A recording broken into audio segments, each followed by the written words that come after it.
All right, let's dive right into this explainer. Today, we're taking on something huge. We are breaking down the massive, sweeping history of the United States.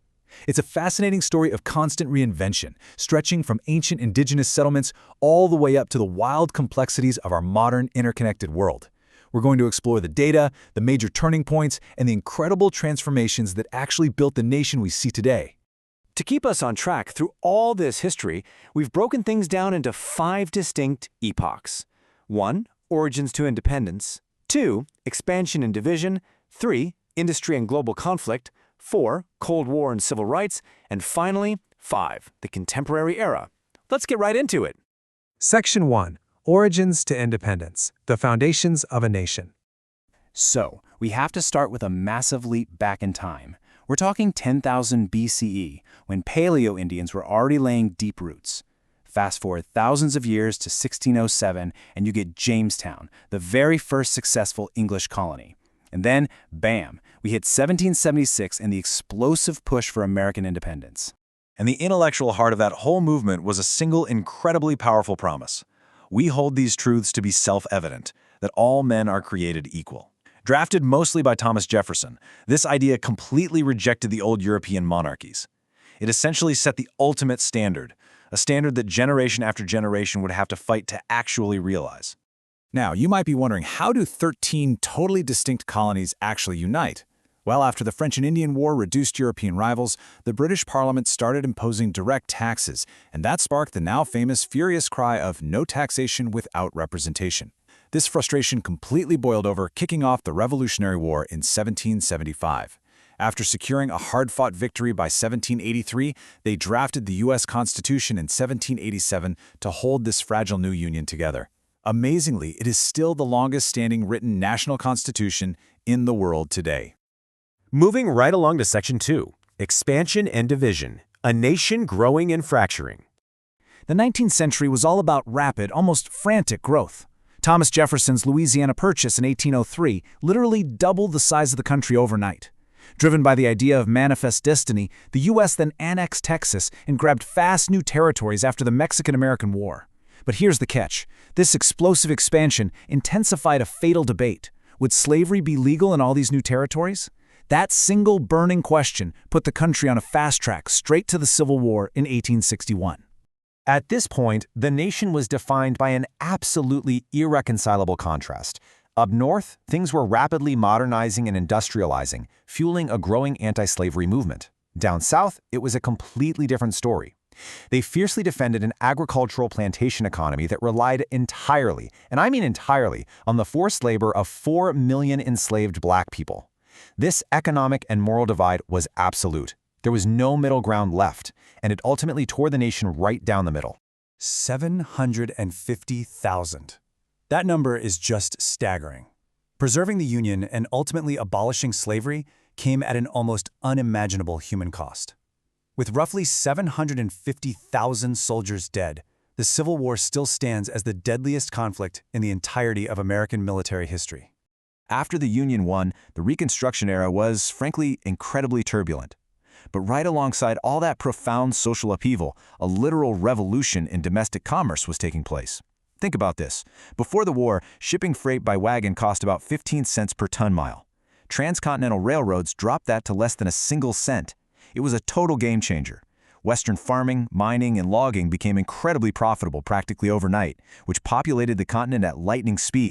Which brings us to Section 3, Industry and Global Conflict, Emerging as a Superpower. Over just a few chaotic decades, the U.S. rode a massive roller coaster of extreme highs and devastating lows. We're talking the immense, unchecked wealth of the Gilded Age, right into the total shock of the 1929 Wall Street crash that triggered the Great Depression, and then the nation's reluctant but incredibly decisive entry into 2 global world wars. So, what exactly fueled all this explosive industrial rise?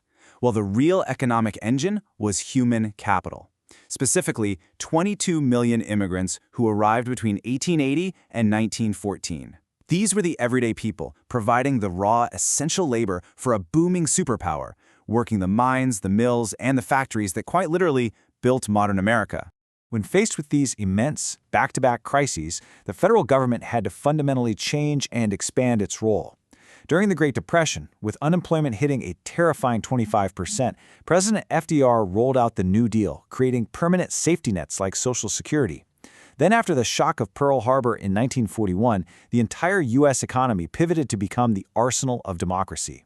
The singular goal was to defeat the Axis powers, a total mobilization that culminated with the Manhattan Project, ushering in the nuclear age in 1945.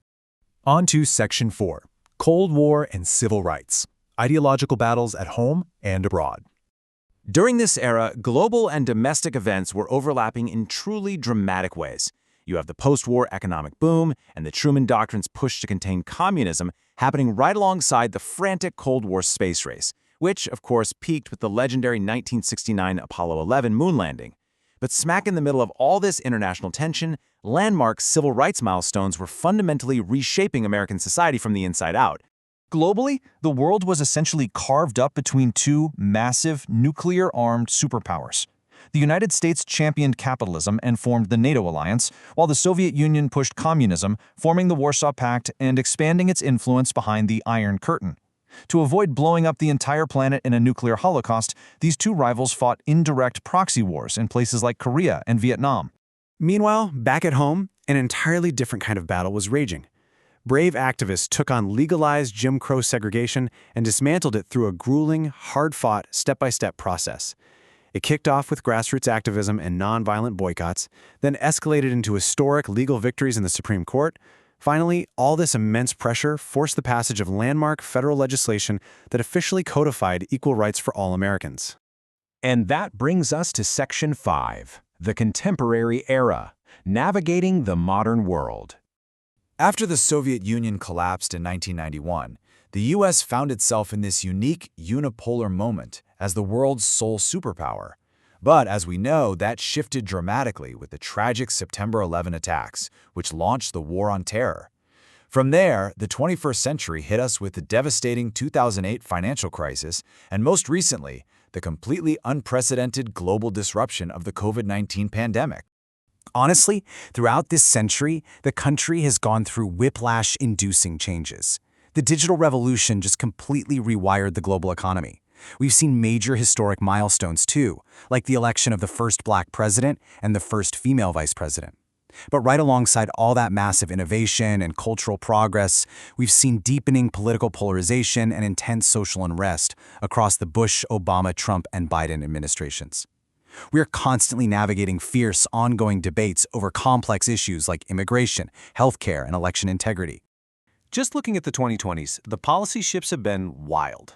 The Biden administration focused heavily on things like infrastructure, pandemic recovery, and foreign interventions, such as the situation in Ukraine. On the flip side, the second Trump administration came in with a massive focus on slashing government bureaucracy, most notably setting up the Temporary Department of Government Efficiency, or DOGE, to oversee major cuts. It really paints a clear picture of just how far the political pendulum can swing in modern America. Yet, despite all these massive domestic hurdles and shifting political winds, the nation just keeps pushing boundaries. Looking ahead to 2026, the Artemis II launch is gearing up to send a crewed mission back around the moon for the very first time since the Apollo program. It's the dawn of a completely new chapter in space exploration. So, as we wrap up this explainer, I want to leave you with a thought. We've just traced an incredible, turbulent timeline of growth, division, and constant reinvention. As the country navigates an incredibly polarized present while literally reaching back out to the stars, what forces do you think will define the next great American epic? Take a minute to think about the historical patterns we've uncovered today. Thanks so much for joining me on this deep dive, and I'll see you next time.